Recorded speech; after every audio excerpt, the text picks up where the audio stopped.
Hello. Good evening, ma'am. Audible to you?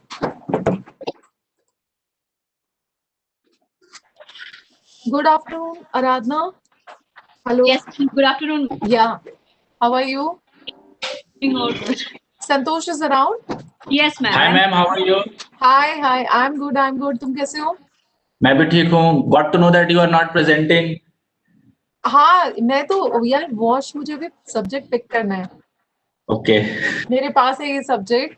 But I think this will be very I think इसमें एक आध शायद Surya Prakash sir ने वॉश से रिलेटेड कुछ वेबिनार कराया है. सो दिस इज अच्छा going to be fairly very new for all of us. Okay. And in fact हमारे पास एक रिक्वेस्ट आया था फ्रॉम उत्तराखंड. So they अच्छा. want to even run online programs on WASH. ठीक है ना? Okay. तो ये साल तो because थोड़ा ऑनलाइन मोड में चला गया तो रह गया. So next year maybe we have to start that program. And वो प्रोग्राम भी मेरे नाम पे ही है. तो इसलिए अच्छा. ही through this webinar इसको as a backdrop लेते हुए हम next year जो करेंगे तो वो maybe as in collaboration with you लेके ना तो we can have one or two your trainers also जो भी and we can run face-to-face programs as and when they start. As in when Okay. we get the nod to start face-to-face programs. है ना? Always. Yeah. इसीलिए. That's how we are going to do it. ठीक है? Okay. चाहिए. Just I'm trying to connect to speakers कि भाई you have आराम more. से. Yeah. Yeah.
Santosh. Hello, Sushma.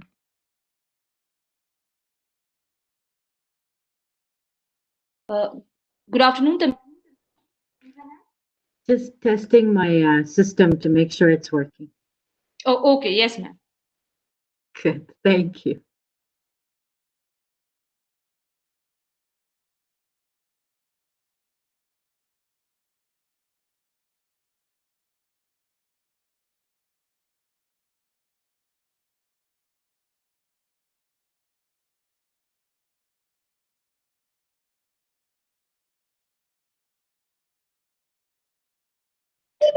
Ma'am, screen or? No, I will just be making some comments at the top of the at the start of the Session. discussion. So Yes. I won't have any slides. Okay.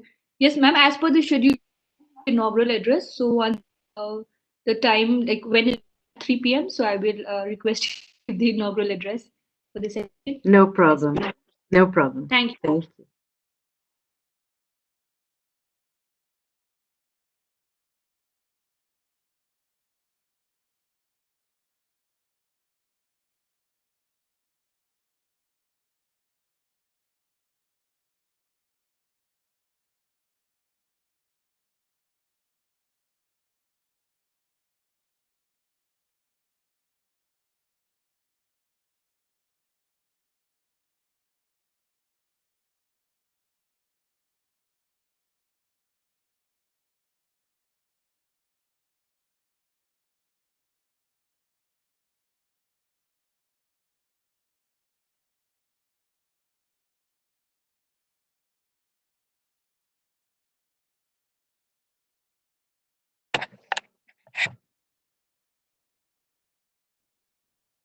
Good evening, Tamiza ma'am.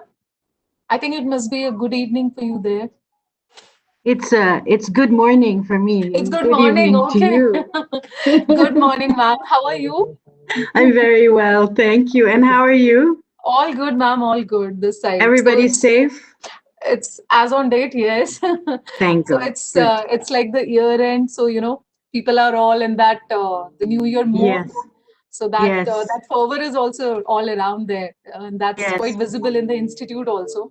So it's a little Yes. dull these days. I can Everyone is imagine. mostly on the leave. I had a word with our executive director also, and so even he's on leave. So, but he's saying that because I was discussing it with Santosh also. Wash is a new area for us, and we really do not have much of an expertise here. We're looking forward to have good collaborations, especially for face-to-face programs. So Wonderful. and I look after this area. So even for me, this is going to be the beginning of a new learning actually. So maybe in Wonderful. the coming year, as and when we open up for the face-to-face things, we can have a good round of meeting with your team, That sounds perfect. That sounds like a good pace to and we can meet the director also. So this is something we were discussing also. So we'll take this forward from there. Yes, ma'am. This sounds like a very good way to move forward. So I think it's please thank Yes, him ma'am. for Yes, on our behalf, and surely. we look forward to stepping to I will do that. Yes, ma'am. Definitely, Okay. ma'am. And glad you could join us so early in the morning. We are disturbing you. Sorry to be It's my bothering you pleasure. early in the It's my morning. pleasure. Not Yes, at ma'am. all. Thank you Not at for all. being It's with my us. pleasure, really. Yeah. Yes, ma'am. Okay. All right, ma'am. Thank you. See you, ma'am.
Doctor, start with the session. I think just wait for a while. We had a huge registration, right? If I remember. Yes, ma'am. Yeah, take about 5 more minutes. Yeah, let's just Okay. wait 5 Yes, more ma'am. minutes.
Unmute that is.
Aradhna, you can start.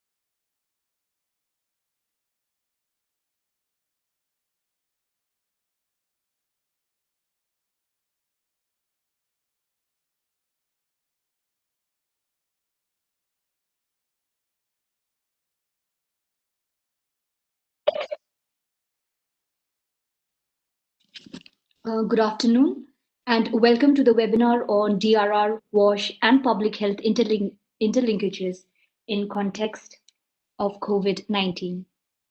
This webinar session is jointly organized by National Institute of Disaster Management, New Delhi, and Agha Khan Agency for Habitat. For this webinar session, firstly, I would like to welcome our Executive Director of NIDM, Major General Manoj Kumar Bindal. I would also like to welcome Ms. Tamiza Alibhai, Chief Executive Officer, Agha Khan Agency for Habitat India, and Mr. Madhukar Sanap, Head Emergency Management, Agha Khan Agency for Habitat India.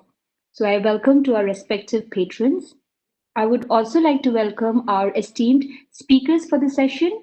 For this session, we have with us Ms. Anita Mia, Head Environment Planning, Agha Khan Agency, India, Mr. Anand Jagtap, ex-OSD MCGM, Mumbai, Mr. Shyam Dev, WASH Specialist and DRR, Focal Point UNICEF, Gujarat. Welcome to all our esteemed and prestigious speakers for the session.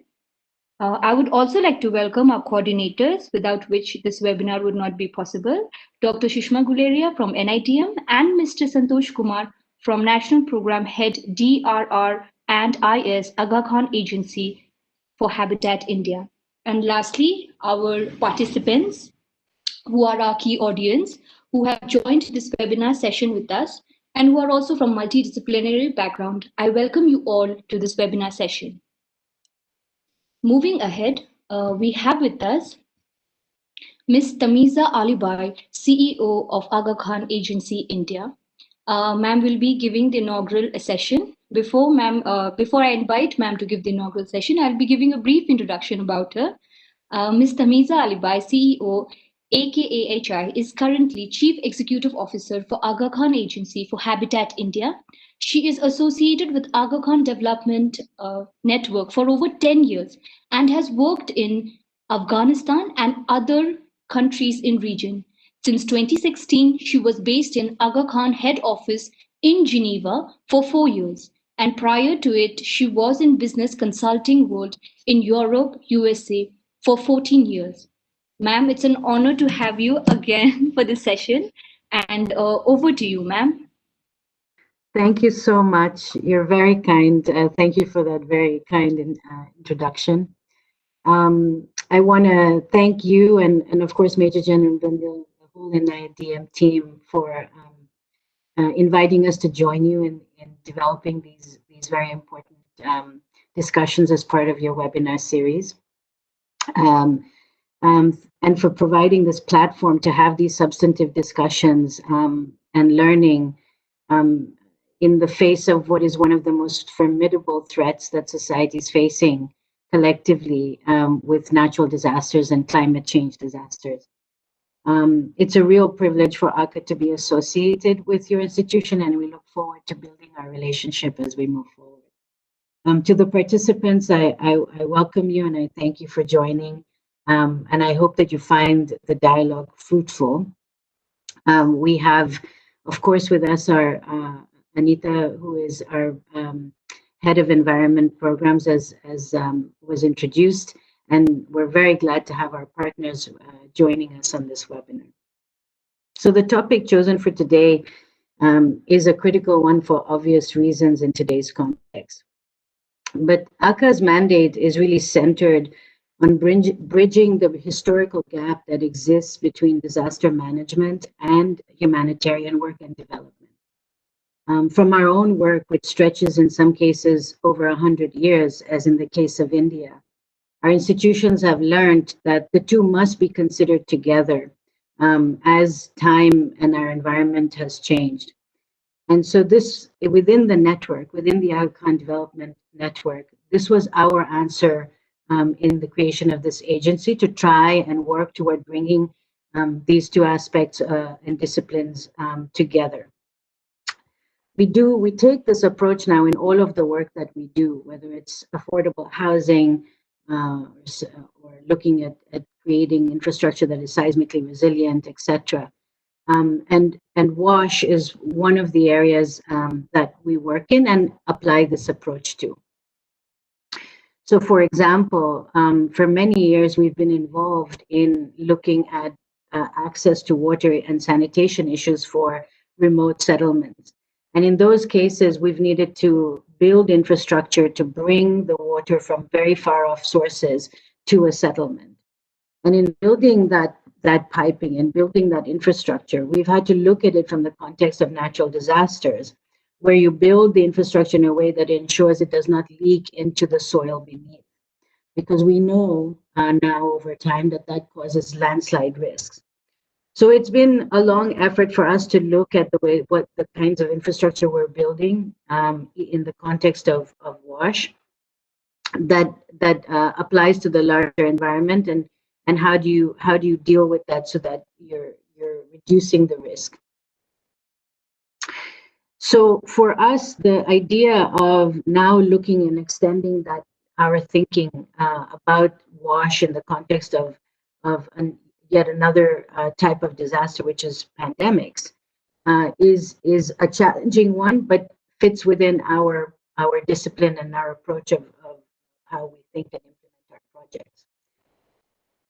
The issue with this particular area is very concerning because even before the pandemic, many of you might know that the SDG status was that in 2017, some 60% of people worldwide and only 38% in least developed countries had access to basic hand washing facilities with soap and water at home, leaving an estimated 3 billion people without basic hand washing facilities. So the topic of risk reduction through proper wash and integrated into public health thinking is really an important discussion for what we're going through now, and to be prepared for trends we are seeing emerge in these areas of disasters. Now, my wonderful colleague Anita and our esteemed partners, Mr. Jagtap and Mr. Dave of UNICEF, will give you much more details in the technical areas, as they have obviously the expertise. But I wanted to address just a couple of things that we know we face. Ultimately, we know that poor hygiene is an important factor in the spread of infectious diseases. And we know that proper hygiene practices are further hindered by the lack of access to hand washing facilities. But what's interesting, and it's true that it's similar to what we faced in other areas of implementation, is that one of the biggest hurdles is we can find a way to address the infrastructure issues, but one of the biggest hurdles ends up being operations and maintenance and culture change for individuals in continuing to keep it a sustainable solution. And so while we are not daunted by the big challenge of increasing access to these services, we have to collectively consider how we address this deep-rooted issues in society of how people actually take ownership and continue to maintain and use the new practices in a way that's helpful for them. It's a concern because God forbid, but the trends we are seeing suggest to us that these sorts of disasters are ones that we are likely to continue to see in our future. So I'll leave you with the thoughts that we need to collectively continue to assess the actual situation of the community and health systems, so that safe and equitable access of sanitation facilities can be provided to those who are marginalized. Because if one person is not safe, everybody is not safe. And so we must look at the areas that need the most help in order to continue to help them to build themselves out of risky environments. And the second thing is that we know for a while now, and now it has become even more pertinent, is to extend our idea of access to water and sanitation to include a broader understanding of solid waste management because we know that ultimately that also contributes to the kinds of environments that give rise to these sorts of disasters. Again, it is my privilege to be here. I thank you for giving me the time to set the context and to meet everyone. I'd like to turn it back over to you and give more time to the experts to share their thoughts and learnings. Thank you very much. Thank you so much, ma'am. Thank you for the inaugural address as well as providing an overall view for the webinar session. And ma'am, you're very we don't know how to thank you for the time and consideration. Despite of the time zone, you still managed to attend this webinar session with us. So we are very, very grateful, ma'am. Thank you so much. It's my pleasure. Thank you. Okay. Moving ahead with the session, we have with us Mr. S.N. Dev, Water Sanitation and Hygiene WASH Specialist, is currently working under United Nations Children's Fund for Gujarat State. He has over 40 years of rich experience in development sector, managing development programs in government and UNICEF, and has an expertise in water sanitation and hygiene and water resource management sector. He has contributed significantly in eradicating Gwen worm disease from India while working in Swachh project in Rajasthan. He has also led a successful rural sanitation program in West Bengal that resulted in the first ODF district Nadia in India in 2015. This was declared global best public service delivery model and was awarded by United Nations Public Service Award by Columbia in June 2015. So we are honored to have you for a webinar session. Over to you, sir. Sir, shall I share the presentation?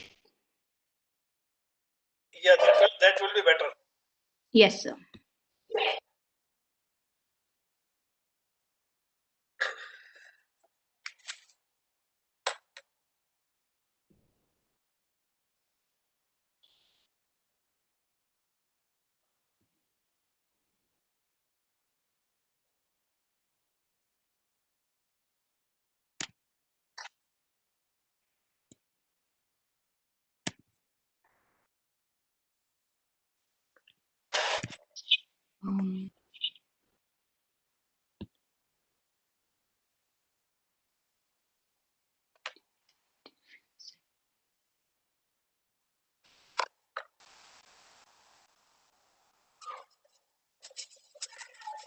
Is the presentation? It's not yet visible. Okay. Because it's visible in just 1 minute.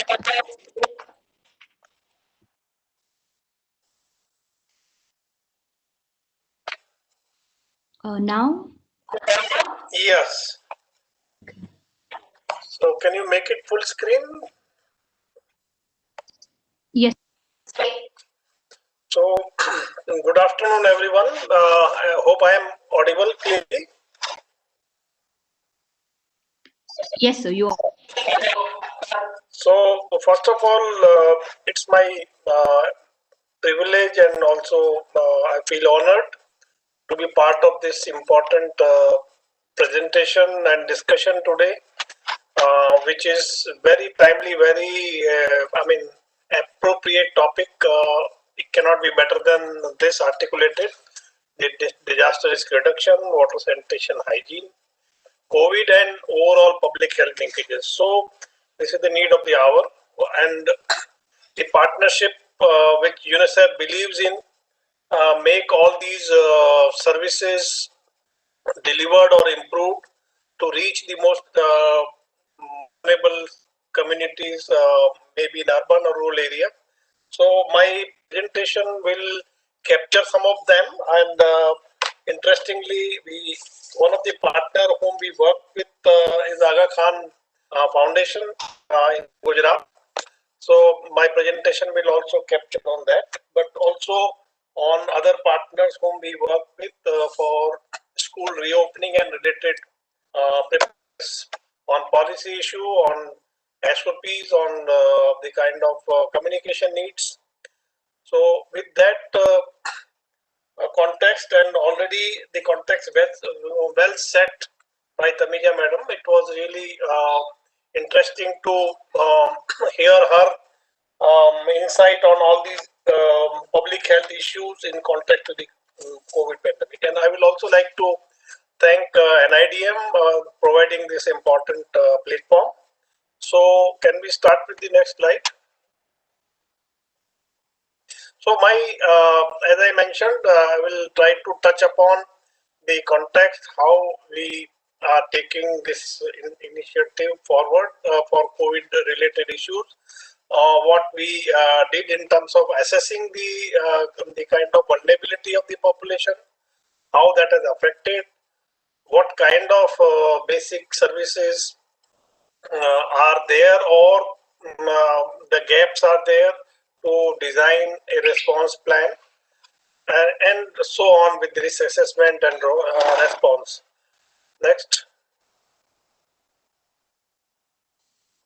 So, as you know, in terms of UNICEF, which has mandate for children, and particularly when there is an emergency, as its core commitment for children to reach out to them.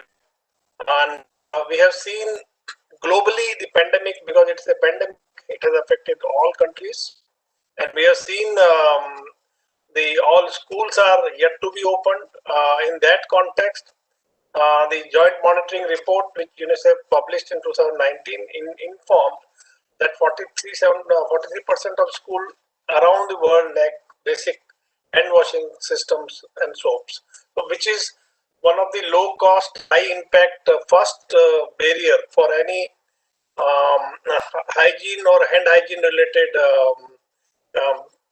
blocking the disease. And in that pandemic context, COVID also, hand washing is first of the key message. Apart from using the mask and also social distancing, this is one of the key preventive message. So UNICEF is working in India, globally also in India, with 17 states, and around these 6 pillars, which include, particularly for COVID response, risk communication, community engagement, which deals around developing, designing communication messages and to reach out to communities for better understanding and their involvement into the entire COVID response related preventive actions and behavior change. The other is in terms of improve the overall infection prevention control practices, provide critical medical and wash supplies. That component also is a convergent issue with the health and wash program. Third is support the provision of continued access to essential health nutrition services for women, children, vulnerable communities, including case management. This is basically to support and keep the partners and government aware of these basic services which need to be continued. Maybe it's immunization, or maybe maternal health or child health, or nutrition and food services.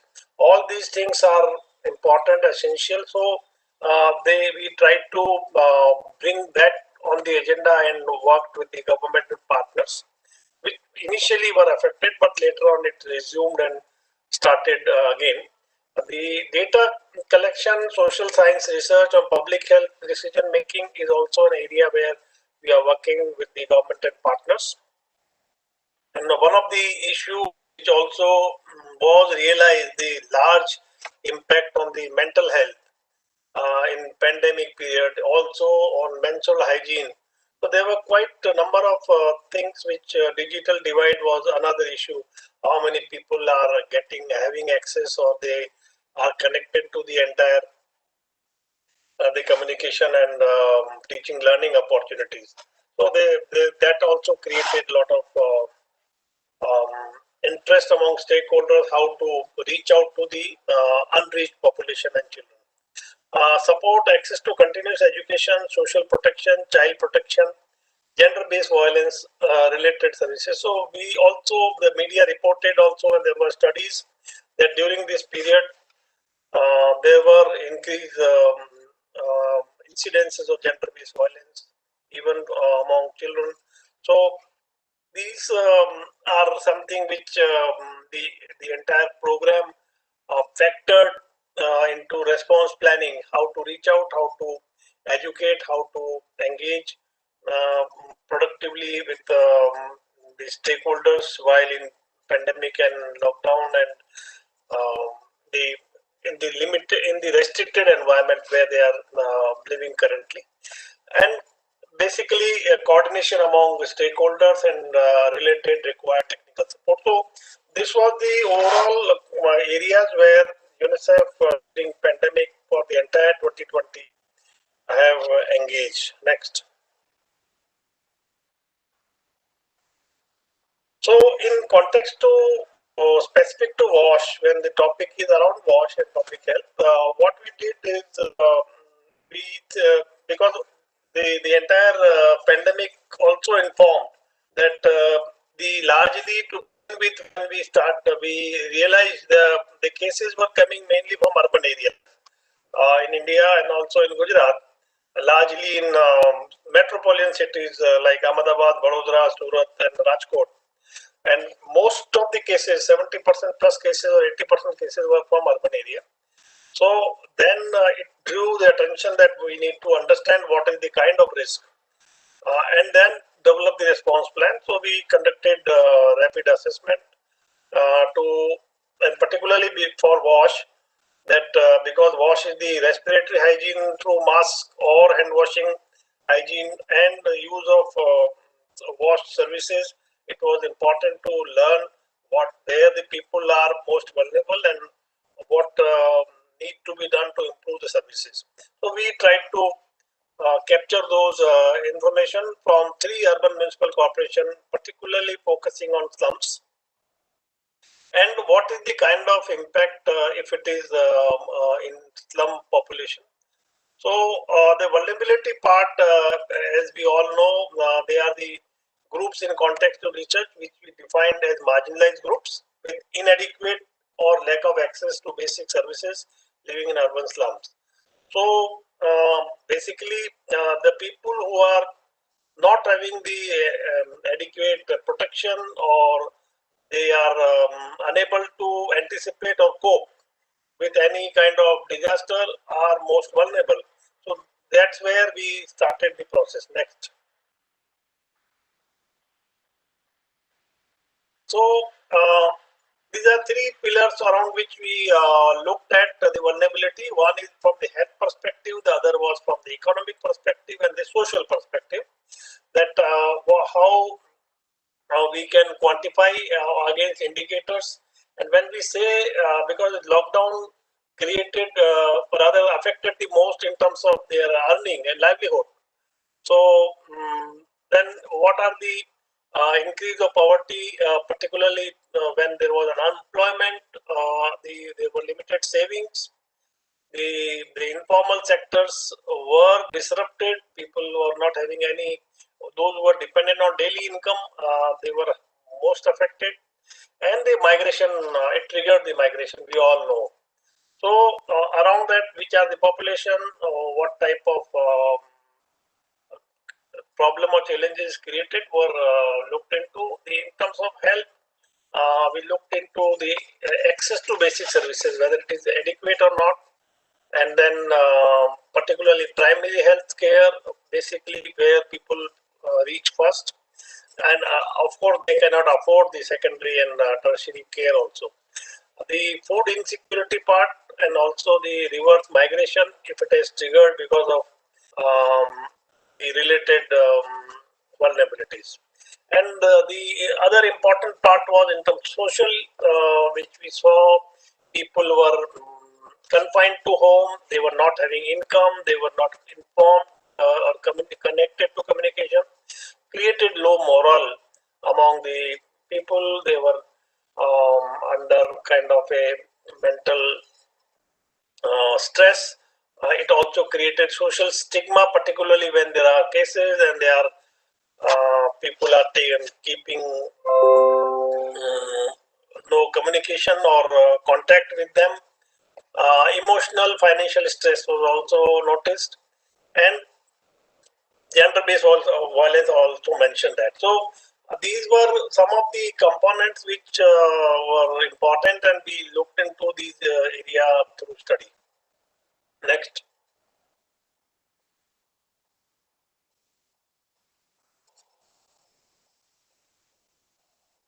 Please, next slide. Yes. So, in terms of basic services for wash, we noticed that the demand for water increased, particularly because everybody was at home during the lockdown period, which created that extra need. People were relying on tankers, facing problem due to unavailability of tanker also, because demand was high. It was not available as and when it was required. People, particularly in slum, because our study was focusing on slum, they were not able to buy water because it's unaffordable. That's also something which we noticed in some pockets. The water from community tap is the option which was there, but again, people were not very sure whether they should venture out, they should go and take water from there or not. So that was some associated threat and risk which stopped people to go in the early periods. And menstrual hygiene management issue also was affected because of unavailability of the sanitary pads, particularly affordable pads. In sanitation, we saw that the community wash services and particularly toilets were hotspot for community disease transmission. Particularly because of the more people queuing there, or the timely disinfection to the requirement, the basic designs around which the people were, the social distancing was also an issue. So all these cumulative issues were there. In terms of emptying of the pit, there were issues. Suction trucks were available, particularly when it's not connected to silver line. The frequency of cleaning of toilet, I did mention, it required more increased frequency. The dependency on community toilet also has some compromising on social distancing, particularly in peak hours.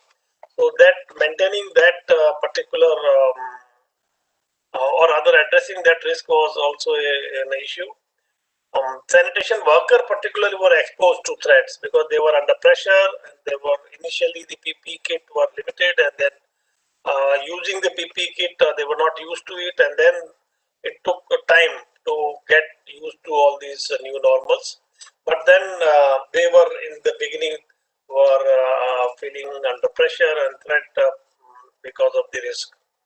And finally, in terms of the people who are living in slums, these workers, they were part of the slum area, those who were working.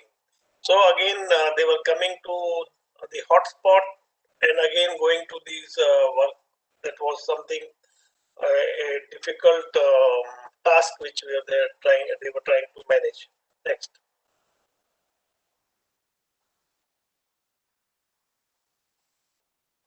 Next. So what we did is the risk assessment part. We did some questionnaire. We identified the slums. We where the services, what is the status of services, and also kept the link with the outbreak wherever the COVID outbreaks were more. We tried to capture from them also the sample. We also factored how the response is going on with the government, both in urban municipal corporation, health department, and other line departments. We did purposive sampling around 200 slums with minimum 200 population, 60 to 70 household. In case of 1,000 household, the pocket of 200 household is considered as a unit of the slum. So the digital assessment was done. We used the Kobo tool and collected the information. from 37 slums. And the risk analysis was done in terms of health, education, water, waste management, hygiene practices. And we also did the categorization in terms of each of the sector, what can be the recommendations. Next. So the data from 25 slum in Surat and 20 slum from Vadodara and 37 from slum Ahmedabad. So these data gave a good understanding of the different administrative zones and how the entire response and the gaps are there. And the survey was done in the middle of June, which was around when the things were accelerated, infections and reportings were there in urban areas. So it was a bit challenging, but our partners, both from Radar India as well as from the state interagency group, CSO partners supported this. And we also captured the community survey, community leaders, women leaders, Anganwadi workers, ASHA, SHs from the community to take this data. Next.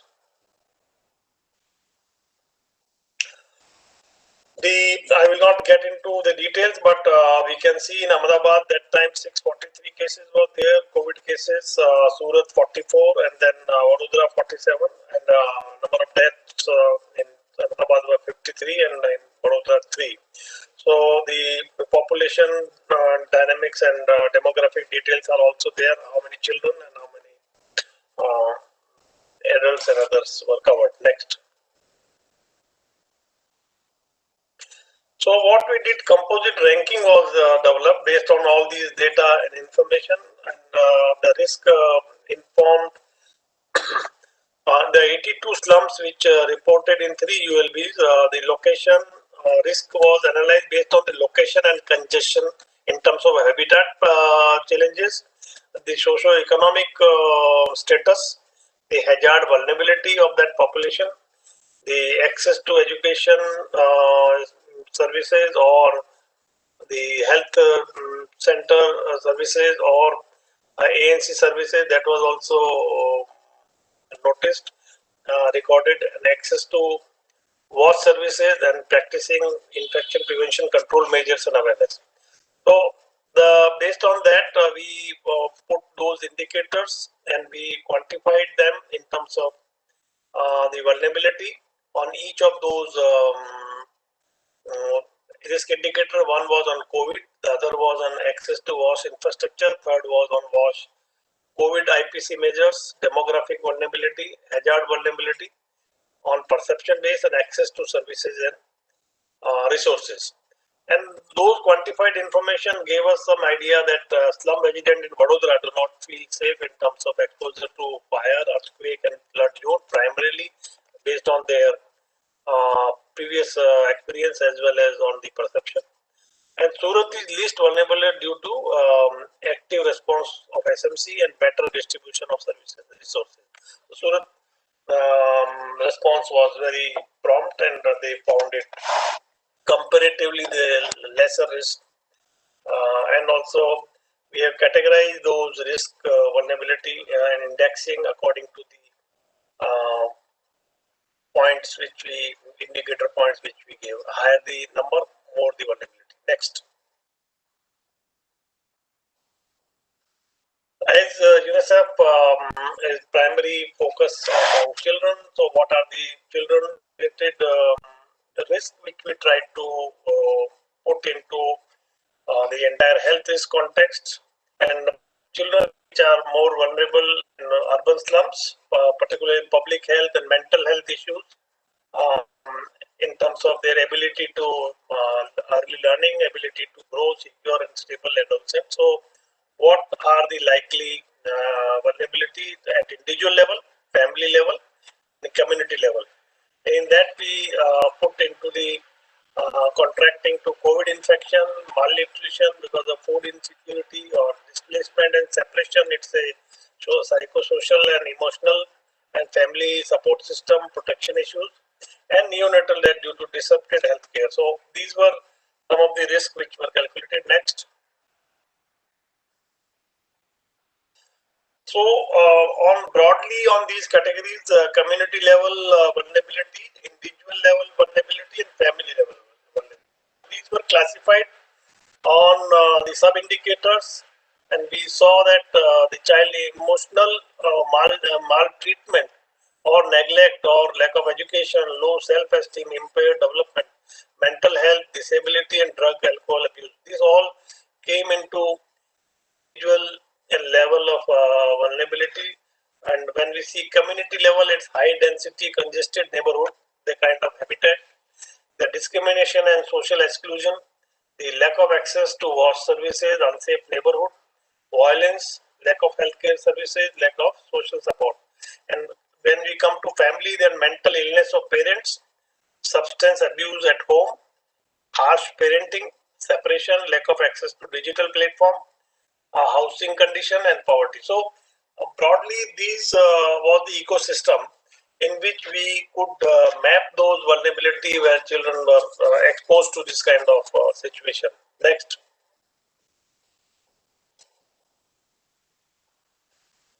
So the risk management and mitigation component, when we see in the DRR perspective, the entire community, government, and partners can mitigate, manage these risks through children informed with public health approach, and in that the overall advocacy, policy, multi-sector working conditions, coordination, resilience and responsive health system, community resilience system, and children participation in all these things. So these were some of the dimension around which we tried to reach out to the target audience. Next.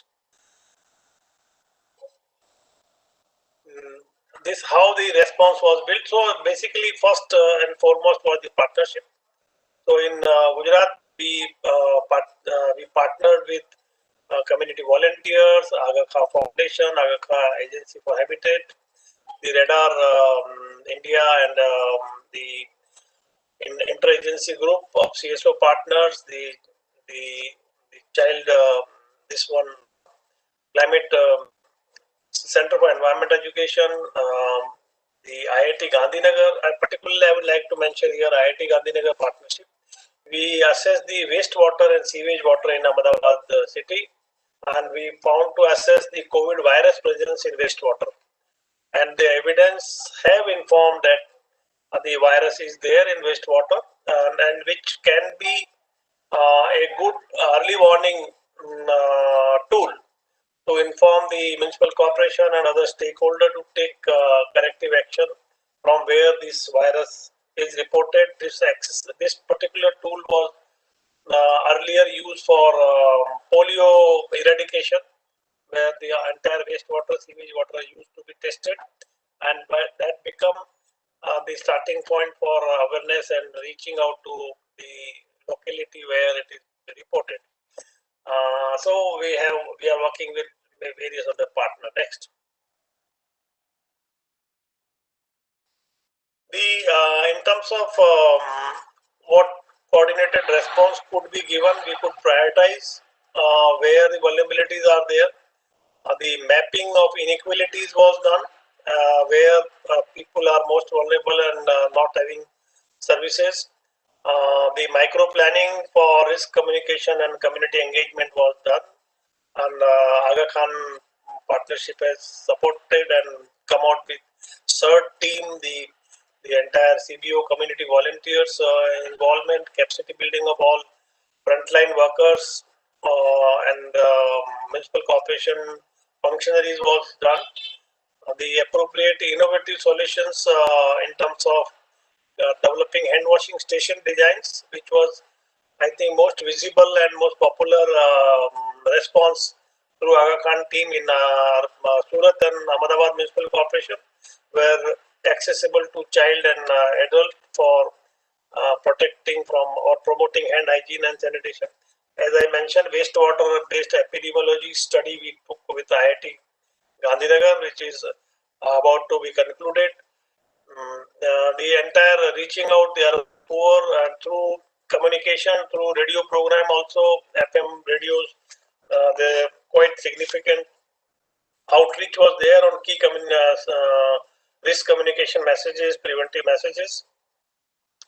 In terms of partners, we also were primarily supporting the municipal corporations and also working with civil society organization, All India Disaster Mitigation Institute, DRR India, etc. Of course, Agha was primary partner to improve the services.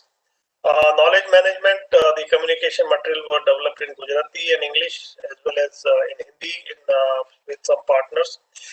These have been developed for schools. When the school reopen, what all need to be done, how that should be practically be demonstrated, and the stakeholder to be hand-holding support to the stakeholder, which is still ongoing, and the entire monitoring reporting system. Next. These are some of the examples in terms of COVID compliant hand washing stations, which in Surat and Ahmedabad municipal corporation area, and particularly in slums, it has been installed around 49 such, 14 in Surat and 35 in Ahmedabad have been installed, and there are key communication messages in Gujarati and English. What all need to be done, what are the correct steps of hand washing, and children and also adults together have the access, and they are reaching out, and particularly the advantage here that the ownership of community was high, including in slum area, and also the municipal corporation authorities also joined hands to appropriately provide the water supply as well as drainage connections. So together, these indicators and support and enabling environment is going to help in sustaining these services for a longer time. Next. These are some of the pictures where we can see children, women, even the training, what was done, and also elderly people, how to wash hands correctly, and 40 seconds the contact time for washing is important. So all the hand washing system become a rallying point and platform where not just washing hand but also learning how to do correctly could be done effectively. Next. These are some of the trainings and commitments for social distancing, using of masks. You can see in school it was done, in community it was done, with the health worker leading the entire sessions. And particularly this was on Global Hand Washing Day, 15th October. So this was the day to reach out all people, stakeholder, that hand washing is most important and the cheapest and low cost option which should be done. Next. These are examples of communication messages and giving them the entire infection prevention control related key interventions. Next. And as I mentioned, school preparedness also, the idea was to, when schools are still closed, the school should be ready, and the entire component of DRR, wash and public health should go into it. And in that, we currently have developed those communication messages, what are do's and don'ts, and particularly involving teachers as well as the parents into the system, understanding the risk as well as working together with them to address the risk. Next. So again, some of the SOPs which were developed in local language through consultative process, using the national guideline as well as local adaptation in local context, so that everyone is committed to observe those actions, preventive actions, and also feel confident that they can adopt this new normal for protecting the school community. Next.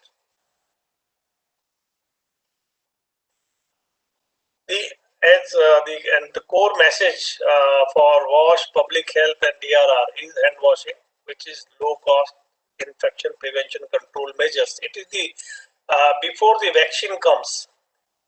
This is the best vaccine, social vaccine, which can be adopted. What are the comparative return on investment, which also been calculated? Hand washing is one of the most cost-effective investment in public health.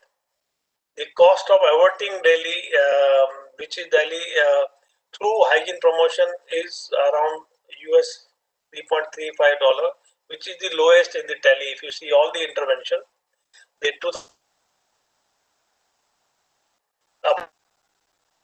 national hand washing program in India could yield return of around $5.64 billion, 92-fold return on investment on what we can anticipate or estimate.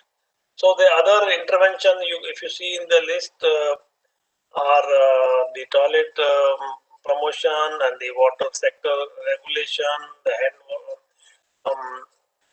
systems for stand posts for water supply, hand pumps, all these things. So each one has different cost for the Delhi, and which has again confirmed that the hand washing is the first and best kind of social vaccine that should be promoted and that should be adopted. And even a slum dweller can do it, or anybody at any place can do it. Next. So again, these are some of the communication messages for school children, which are in school or outside school. Children should adopt and they should appreciate. Next. Next.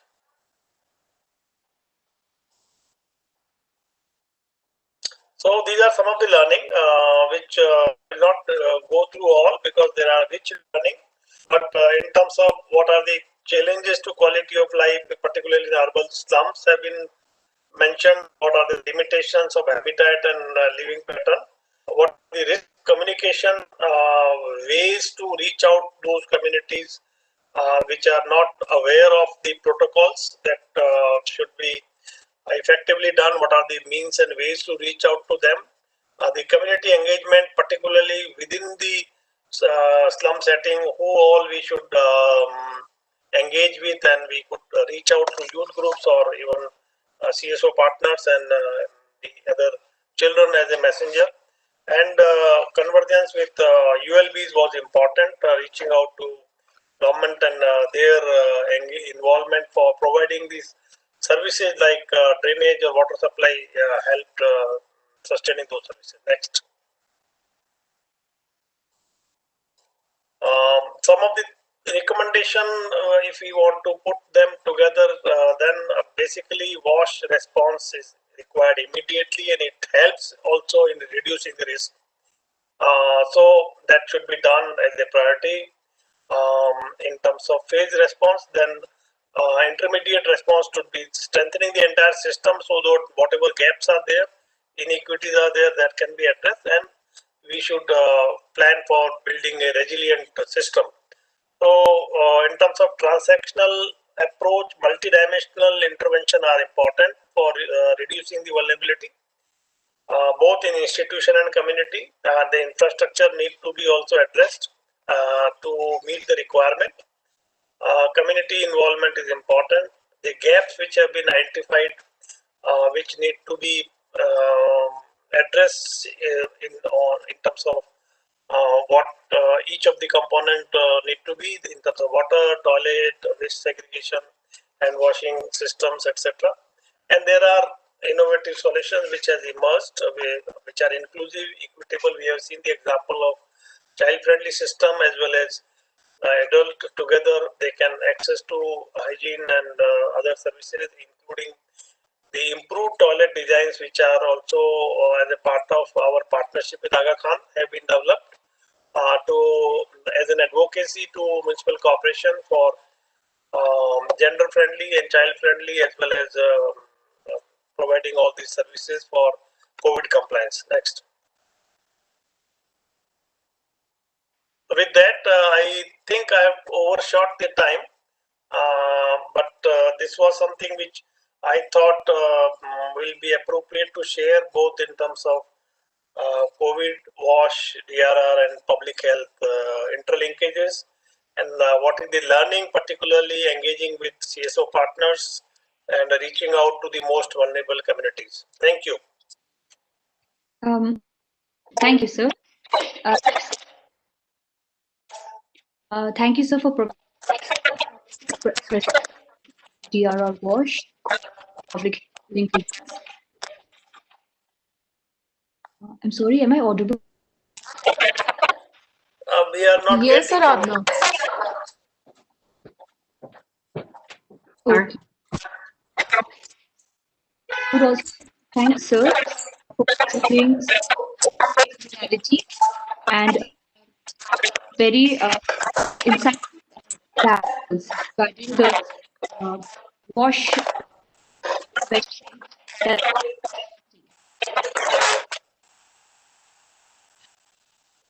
Your voice is breaking. Aradhana, your voice is breaking. Is it better? Try. Ma'am, now? Yeah, it's better. Okay. Firstly, I would like to thank sir for such insightful presentation and also giving examples of ground reality, especially of state of Gujarat, and highlighting the issues, the topics on WASH as well as COVID. Thank you, sir. Moving ahead with the session, with us, Miss Anita Mia, Agha Khan, India. She carried more than 27 years of extensive experience in social development with a strong passion for community-led development. Her skills are underpinned by the hands-on management of diverse initiatives as water management, environment, sanitation, climate change in the social development space. Anita sets herself apart by her passion for building community-centric development and innovative problem solving. She is known for a strong and deep relation with all the stakeholders, especially the last mile connectors, through her personal leadership skill. It's an honor to have you, ma'am. Over to you. Ma'am, shall I share the presentation? Yeah, please do that. Okay, yes, ma'am. Yeah.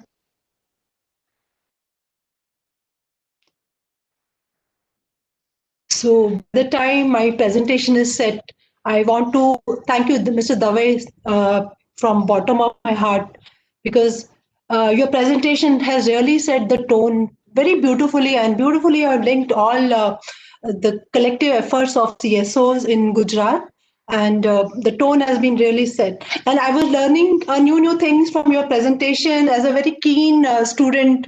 As usual, we have interaction on this topic every week. So over to my presentation. So my presentation comes with more of a background. Like I worked out on this presentation, like try to link how is WASH important in DRR, and what is the SDG goal connection with water and sanitation. Next slide. So I'll quickly run through Agha's work in WASH sector, what has been done so far, which has given us knowledge based in different segments of water and sanitation, and how over a period of time the programs have been changed, and why WASH is important in climate change mitigation, and Agha's approach for mitigation. Okay. Next, please. This is basically Agha has been working in WASH from 1995. So this is statistics what we have done in the field of water and sanitation. Swachh Bharat may be the movement which got a lot of support from Prime Minister Mr. Modi from 2014. But Agha Khan Agency has been working in this sector for 1995. and we have done almost 45,000 sanitation plus units and various other school sanitation, solid liquid waste management, and community management services. Next. Based on almost 30 years of work, so we have come up with the manuals also. So if anybody is interested to have these knowledge-based resources, these are available at Agha. This is a compendium on rural and urban sanitation, which also talks about waste management practices in different areas and technologies also. Then we do have a manual on governance improvement at the village level and manual on health and hygiene. Next, please. Okay, so what I have done, my next 3 slides are, we are trying to link SDG goals and WASH agenda, and trying to see how WASH is important in overall context of these goals. So there are overall 17 SDG goals, and out of 17 SDG goals, almost 9 SDG goals are directly linked with the WASH agenda. Can you increase the size of my slide?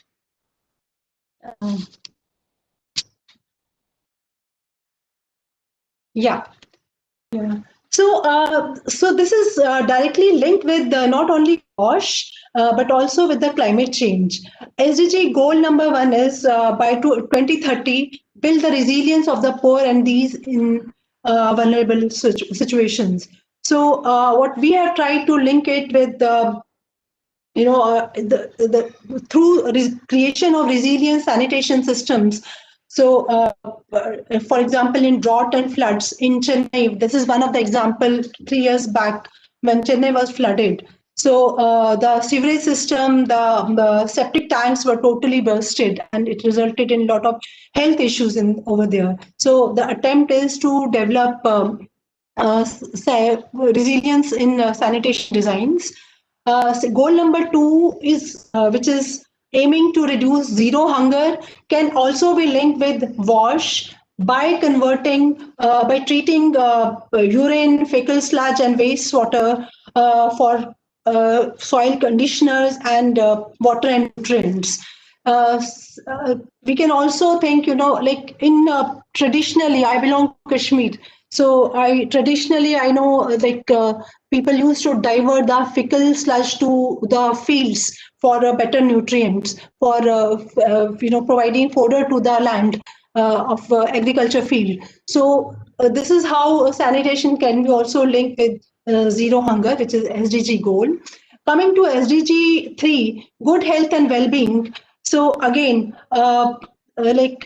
the ending of pandemic, recently we have come through this. COVID is one of the examples which has actually made water and sanitation core theme of human well-being. Next slide, please.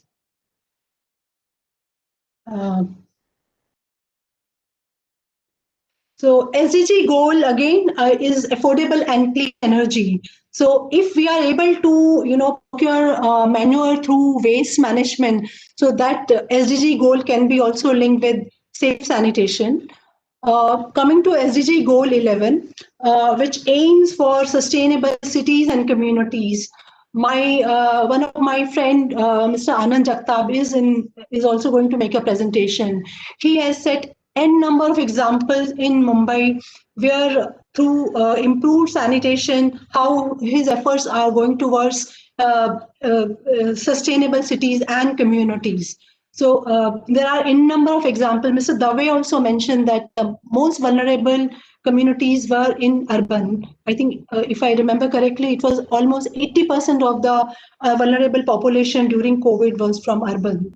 So if we set sanitation system up to the mark, disaster resilient, so sustainable cities and communities is an achievable goal. SDG 13, which talks about the climate action.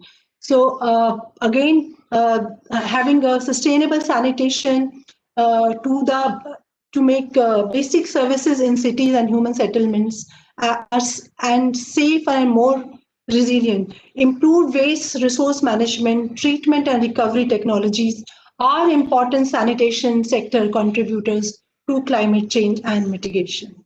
Next, please.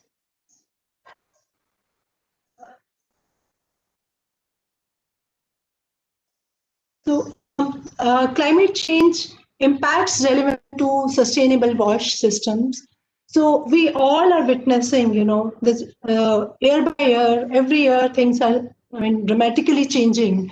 So some areas, like in Delhi this time, there was a smog in the month of every year they face this problem of smog, and it is spreading to other parts also. So it is, and temperatures are also very erratic.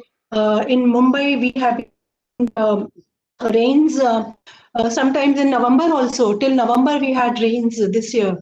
So changing precipitation patterns or melting snow and ice are altering hydrological systems in many regions around the world, affecting water. So, in one of Vasai, in adjoining to Mumbai, where we are implementing a water and sanitation program.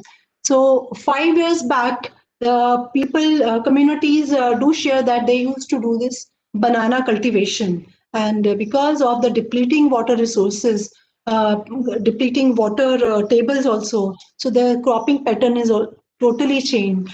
So water and changing precipitation patterns is actually going to affect in a very big way water availability. Second aspect is we are all again witnessing this heat waves, droughts, floods, cyclones, wildfires reveal significant vulnerability and exposure to human and natural systems to increase climate variability. And the sad part is, all these calamities, the worst is affected, worst is vulnerable community, the poor communities, because for them, before they build their resilience within their culture, their livelihood gets affected due to these climate change factors.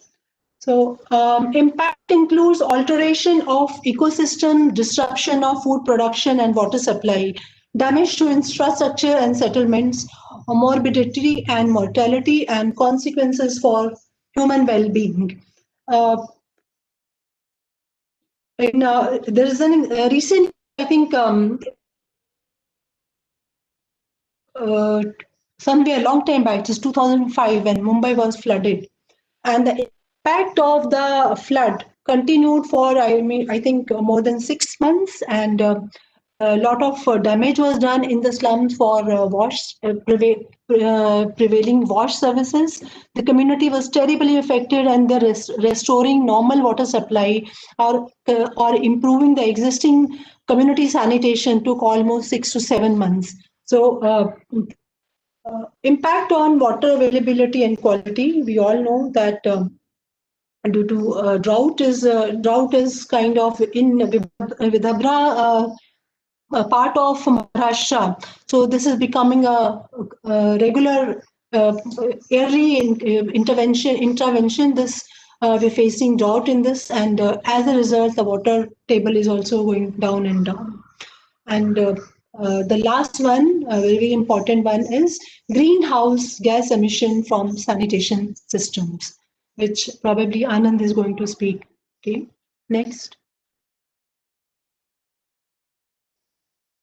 So look at the linkages of climate change and climate change, DRR and WASH. So we also thought of doing one exercise. What could we do to adapt for adapting and mitigation? Of course, the borderline, the cross-cutting mitigation factor is develop community resilience, whether it is a flood, whether it is drought, but still we started looking adaptation and mitigation each theme wise. So due to climate change, vulnerable sector, one of the vulnerable sector is water resources.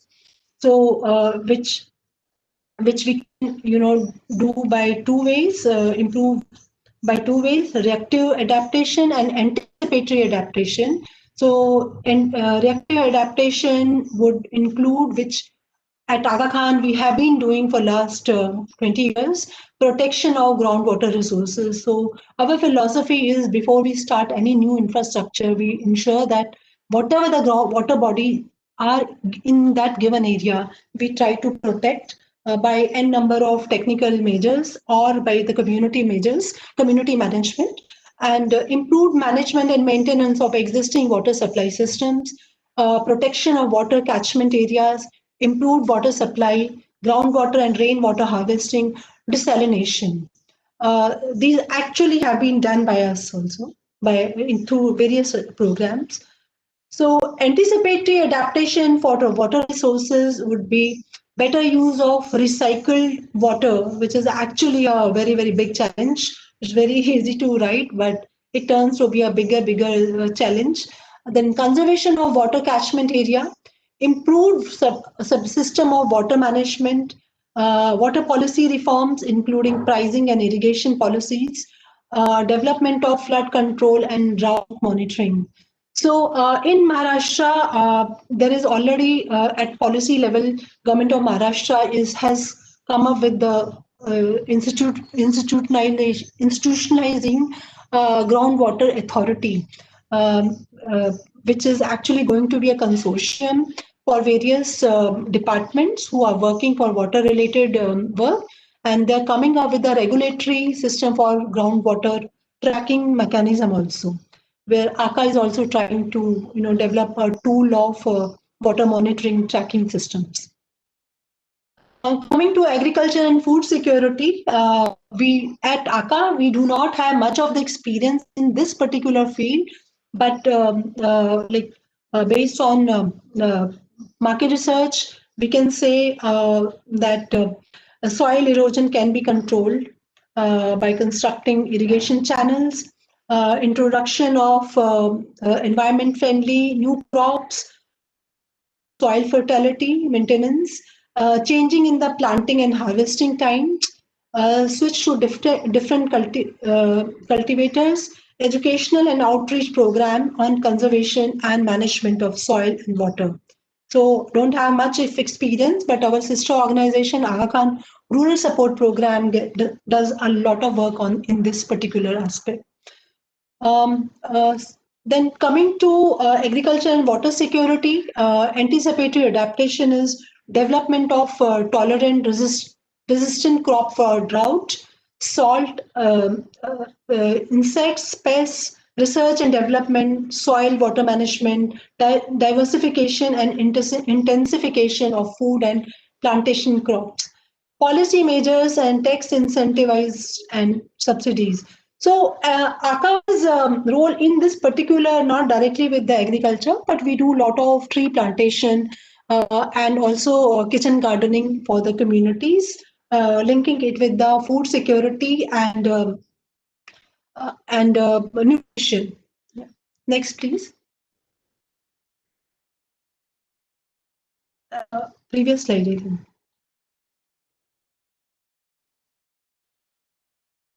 Okay, no. Move to the next. Aradhana, there's one more slide.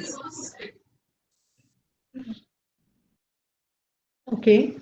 So this is a slide actually which I have tried to develop linkages, and it is actually shared by Anand Jagtap, and I have taken from his the discussions earlier. So this may not be widely seen here, but I can share this presentation. So here what we are doing is we are trying to interlink WASH, health and climate linkages. And again, the crux of this slide is the ultimate, the maximum vulnerability is being faced by the slums only. We have seen dumping yards in any big city, whether it is Ahmedabad, whether it is in Mumbai, Govandi area. So these dumping yards have become hotspots for air pollution.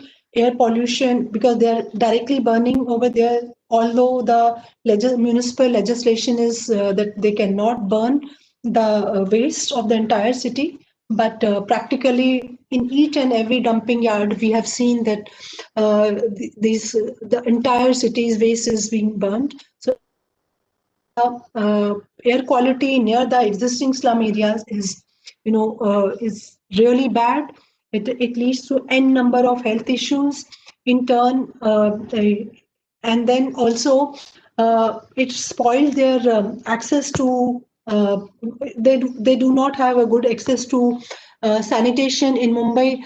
I think on an average, there is a rough ratio of 80% per sanitation toilet. This is particularly a slum situation. So respiratory diseases and a high mortality rate is seen in Mumbai. Next, please.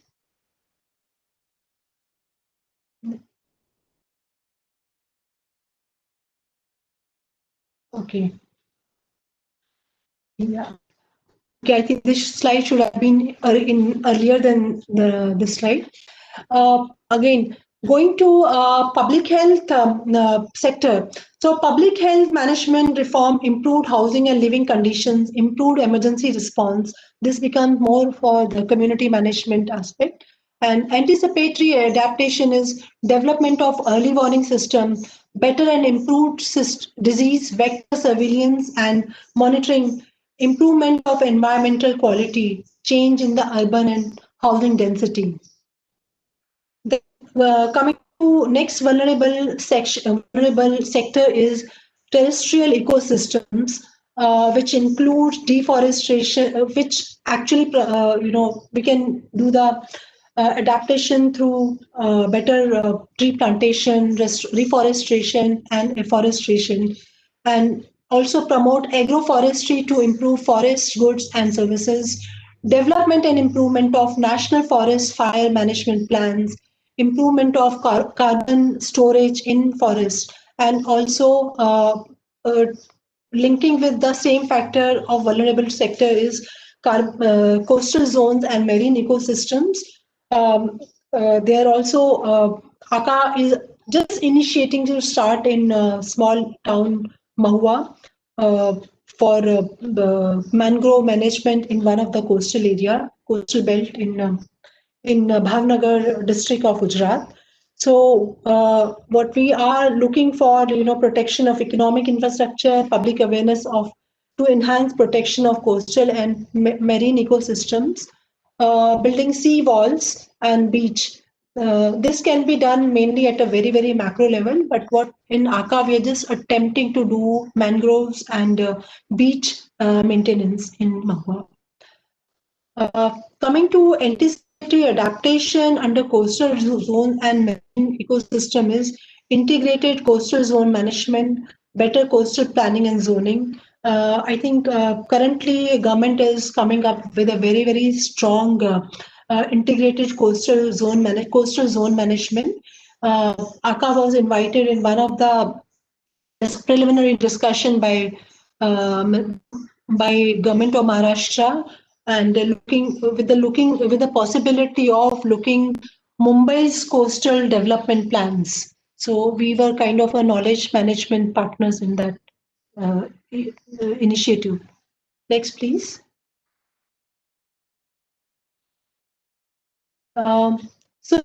Solutions for adaptation would be technical measures, which will be having factors like resource efficient, reuse oriented systems, and non-technical measures would include increasing risk awareness, building knowledge base, sectoral planning, nationally determined contributions and national adaptation plans, and integrated water resource management. Please.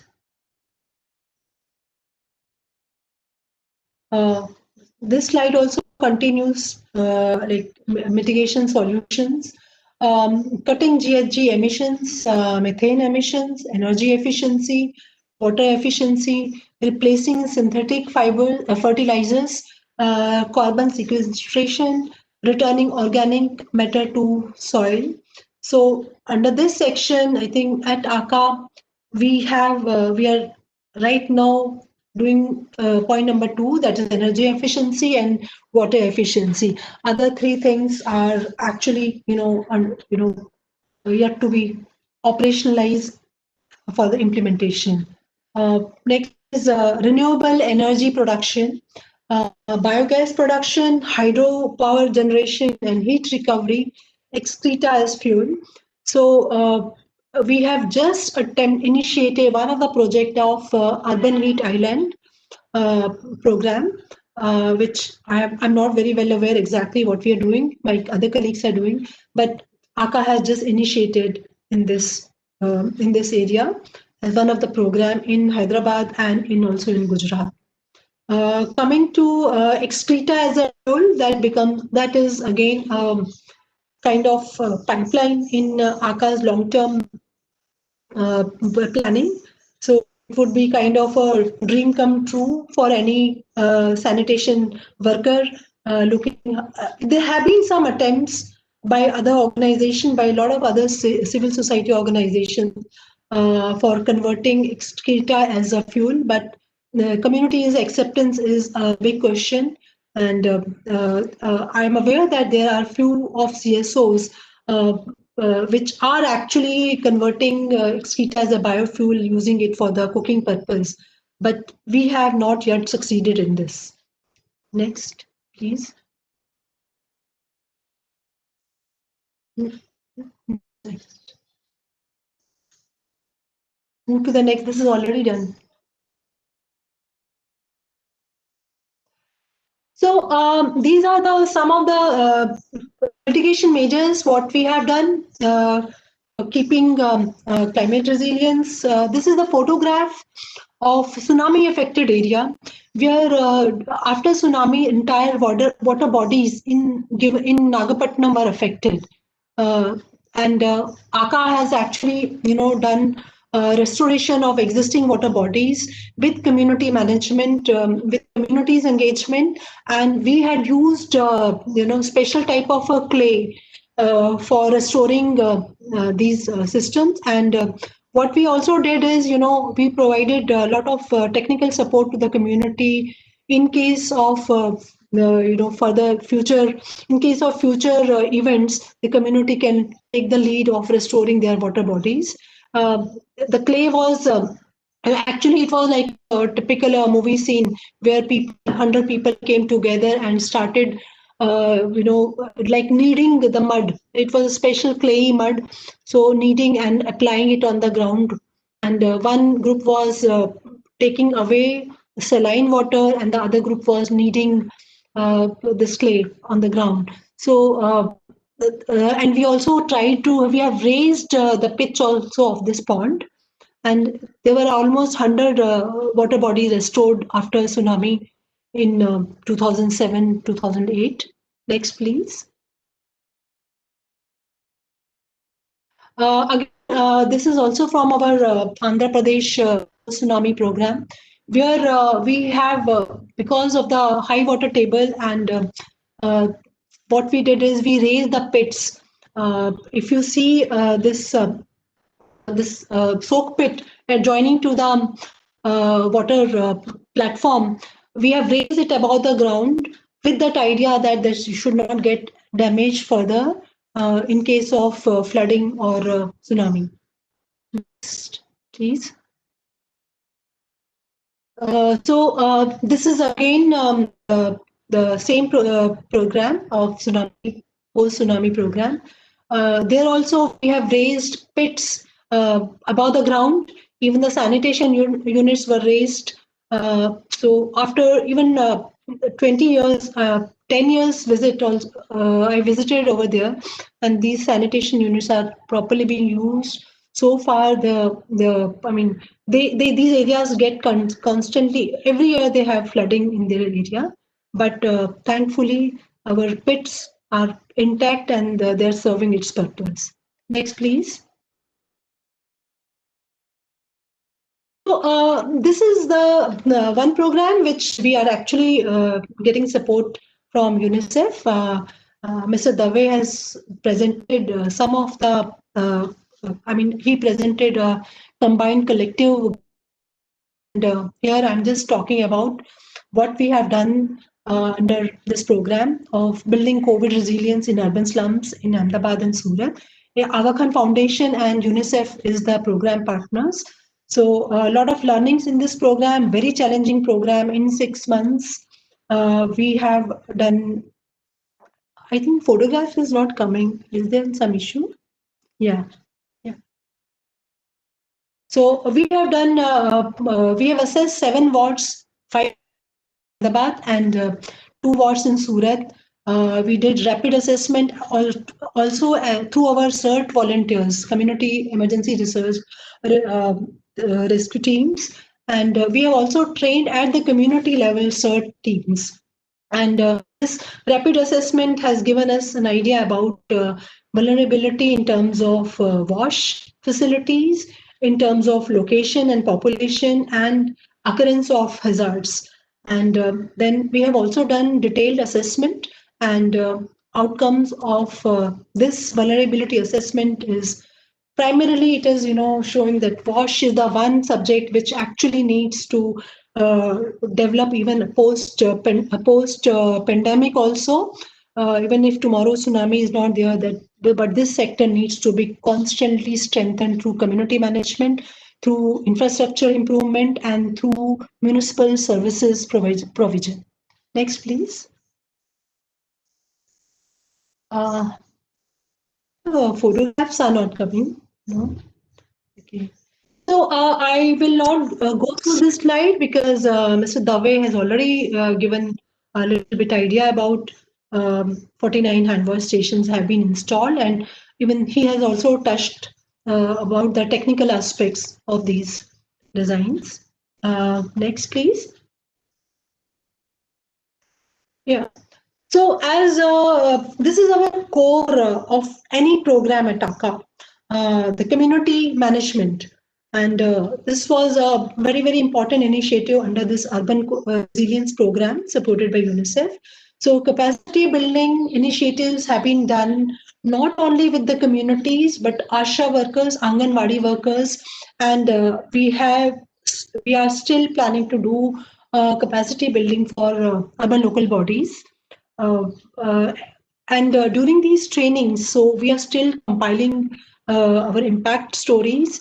But what is emerging is, although the people are really fed up now with these messages, wear mask, social distance, but we learned, the reinforcing is actually required. People are becoming casual. People are, fed up with this COVID, and they are, ready to, take any kind of a risk and things like that. We don't care now. Enough is enough. So, although this messages may be repetitive, what we are doing in these trainings, but these are actually important. And also parallelly, we also provide data of what is the current situation of COVID in and around areas. So just to give a little bit idea about idea to the community to remain vigilant, to remain careful. Next, please.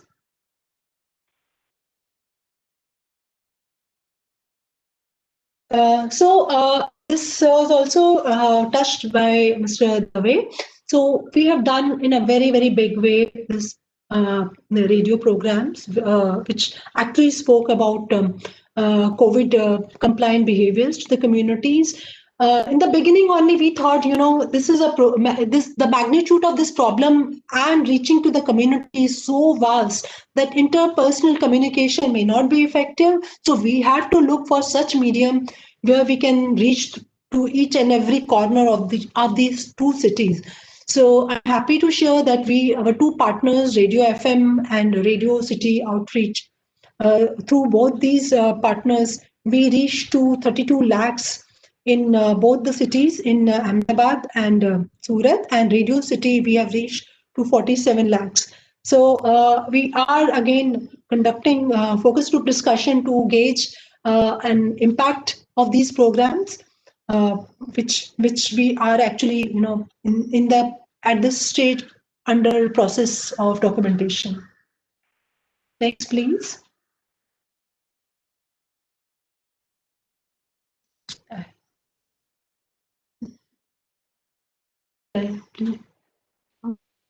Ma'am, I think This is okay. Okay. So, yeah. this is all what we have done in Agha through various programs. My beginning of the presentation focused mainly as a theoretical aspect of climate change and WASH. Thank you so much. Thank you.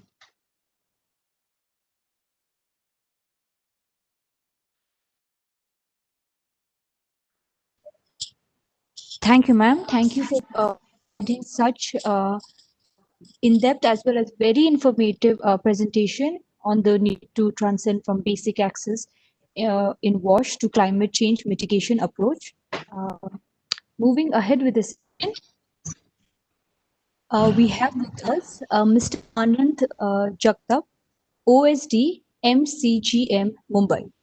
Having worked with a wide spectrum of development agencies such as government organizations, civil society organization, bilateral agencies, Mr. Anand has developed collaborative skills that are imperative for managing stakeholder development projects. Mr. Anand have a significant experience in the arena of microfinance and has pioneered in this strategy in the state of Maharashtra. He has worked with NABARD and also led other banks and participated in Maharashtra Rural Credit financed by IFAD and UNDP. Over to you, sir. Thank you. Thanks, National Institute for Disaster Management and Aga Khan Foundation for allowing me to talk. I am going to talk on my subject, as which is my pet subject, as a sanitation. I hope you are able to hear me. Yes, am sir. I audible? Okay. Yes, sir. Yes, sir. So, thank you. You see, Mr. Dave and Anita has made my job quite easier because they are given the very holistic and very comprehensive picture about the sanitation. So with my experience, I'm not going to give any presentation because I thought it will be too much because we are already watched 2 presentations. So I'm going to limit my experience sharing with the context to the Mumbai. You see, we all like slums are outcome of the very complex socio-economic and political process. And slums are existing. They are going to be exist. How many years I don't know, but they are existing, and we need to look into the various aspects of the slums. One is just I mentioned slums are very complex. In the complexity in terms of the population density. Look at the slums, which are a particular example in Mumbai. So they are very densely populated, very heterogeneous in terms of its population composition is concerned. And another thing that is due to the density of the population, there are a lot of scope for infection and increasing the infection diseases, which is always at a risk. Slums are always at a risk. Second aspect is households are very crowded. They are not very suitable for human habitat because the way the people are living in the slum area, if you look at their housing conditions, the poor housing conditions is one of the major kind of concern in the slum area. Look at the poor other aspect like poor living condition, which is emerging poor living condition due to the various factors, like some of the factors which are responsible due to their own behavioral patterns, as well as some of kind of the negligence by the state and other major stakeholders. So they have the limited access to health. We all know that is the health services in slum areas are very poor or they are inadequate compared to the density of the population. Another important part, these all population are depend upon the public transport. They travel by the trains, buses, which are again very crowded. You can see the crowded trains of Mumbai. You can see how what kind of social distance will be maintained in such a crowded train. The public transport is another one kind of very difficult kind of situation where they use these services. Second important another aspect of this, they work in very informal sector. So where they are working, what are their employee-employer relation is a very complex. So their earning is totally depend upon the informal sector, even their wages, daily wages, weekly wages, monthly wages, and all they are not covered under the social security measures. This is also another kind of situation. Last part is that is you see the demographic composition. You see, there are children which are very vulnerable. They are physically challenged population because a physically challenged population in slum area is quite neglected. Second thing, of course, women and children we consider as one of the vulnerable group. Apart from that, their physical kind of nature, that is the slums. Slums are like a emerge around the so-called rivers, but they are become nalas nowadays. Miti River and other Oshiwara rivers are examples how they are staying on the bank of the river. So another thing, they are staying near areas where prone to landslides. The risk is there because they are staying in hilly areas, and the incidences of the landslidings are very common during the monsoon. So there, some of them are staying near a coastal area during the time of the cyclone. They get first affected. So slums actually is like a kind of the very complex process, and because they are not homogeneous, so offering the solution to slum situation is very difficult. And in that, if the health services are not adequate or proper, then the risk of the diseases, a burden of diseases increases, and that is one of the major threat to the life of the people who are staying in slums. So sanitation and health are very closely related, and health is one of the most neglected part we have realized now during the time of our pandemic type COVID-19, how the public health sector has been neglected, and how it is affecting to the large number of the population of our country. So sanitation and health are related.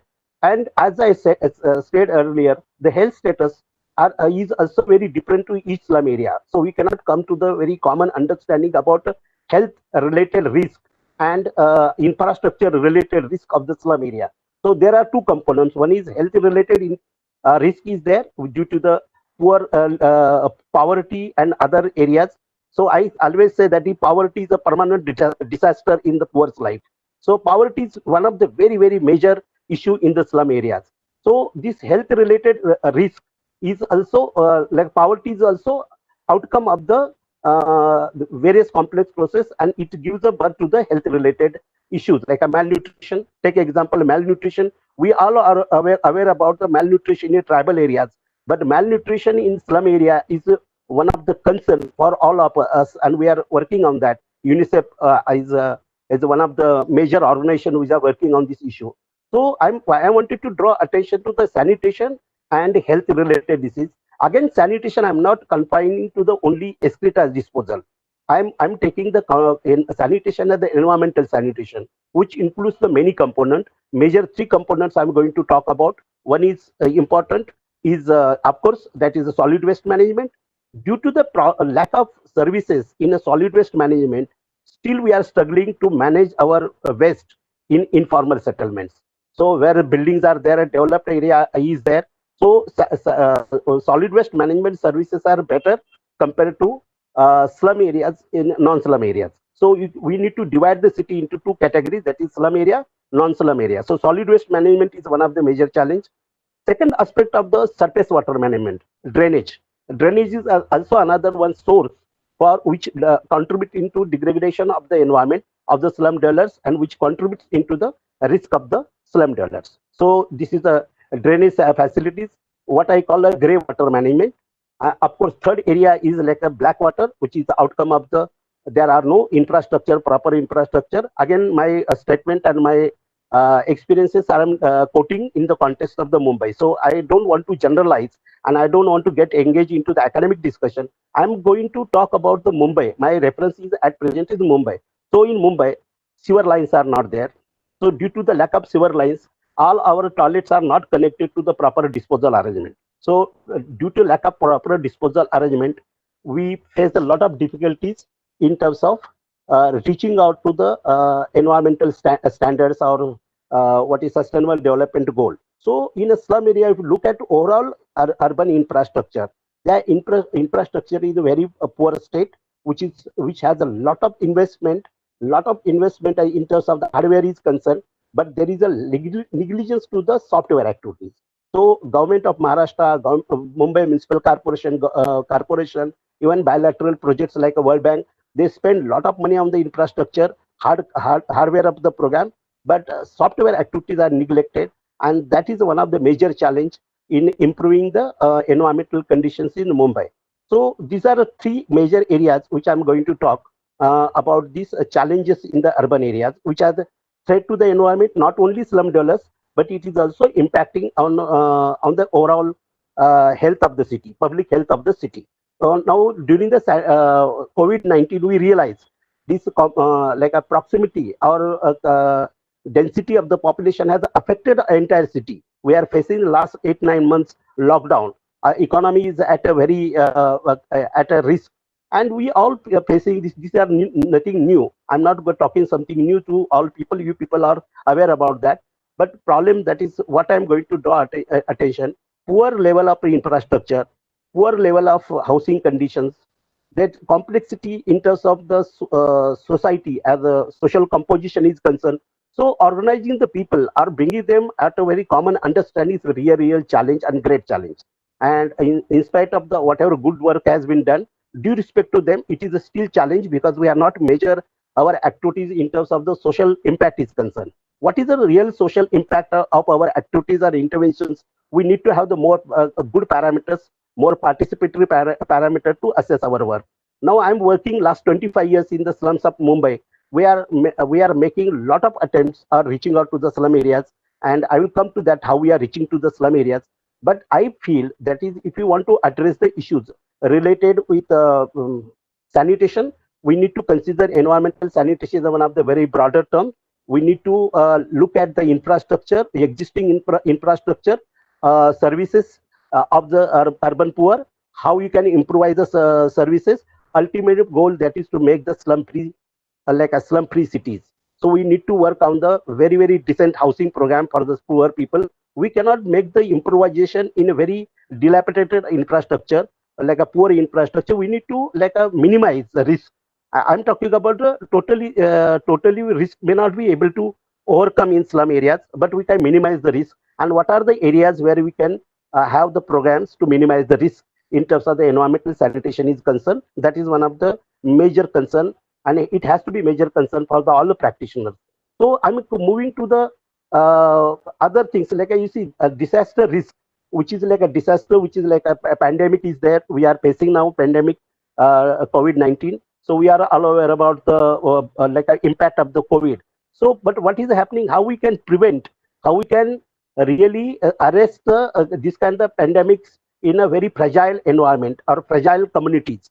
And that should be the learning goal, to reach out some kind of the strategy and to see that is we will able to involve the people or engage the community to address these issues in a very competent manner, because we are not prepared to address the issues which are being addressed right now with whatever limited knowledge, limited resources. We are trying to cope up with the issues linked with environmental sanitation. But I think in henceforth we need to have the better planning for the addressing the environmental related risk in the slum areas. Like I was just talking about the solid waste management. Poor management of the solid waste can lead to the flooding of the city, and Mumbai city has experienced the flooding. So it gives a lot of risk and risk to the people who are surviving on the bank of the river. People are staying in low-lying areas. People are who are facing a lot of difficulties in terms of the hilly areas. So these are various diversion can be brought into the picture while planning. So my point is that environmental issue and environmental sanitation need to address in a very holistic manner, and it needs to be linked with the two components. One is improving the service level which is existing in slum area, and other that is to have the very long-term perspective to eradicate the slum or to make the city slum free. So on these two agenda, I wanted to tell you this. When we are facing this COVID-19 situation, it was like a surprise for all of us. Nobody was prepared for COVID-19 situation. So similarly, the people who are staying in the slum areas, they were also not prepared for facing this, because this COVID-19 has brought new dimension to our practice, new dimension in our thinking pattern, new dimension to our practices also. So when we started like looking at, because a lot of like a slum area in Mumbai depend upon the community toilet. I'm just coming to the community toilet issue. The community toilets are constructed by the multiple agencies in Mumbai. It has become the political program. All our elected representatives like councillors, MLAs and MPs, they are engaged in construction of community toilet block, but we are misunderstood. Sanitation is equivalent to the construction of the services, and that has long-term effect on the mindset of the people, and that has been a real challenge, because whenever we are talking about the sanitation, we are talking about the investment in the construction sector. The construction is not a solution only for the sanitation. To achieve the sanitation goal, we need to rise above the construction perception in the sanitation. And I think our political parties and our administration is also think that is by invest in having the investment in the construction sector, we can achieve the sanitation goal. But I think my experience says that it is not achievable until you have the combination of the hardware and software in your program. So when we started working in the slums of Mumbai, we came to know a lot of issues. For example, I will tell you this community sanitation is concerned, because I'm focusing on the community sanitation intervention in the slums of Mumbai.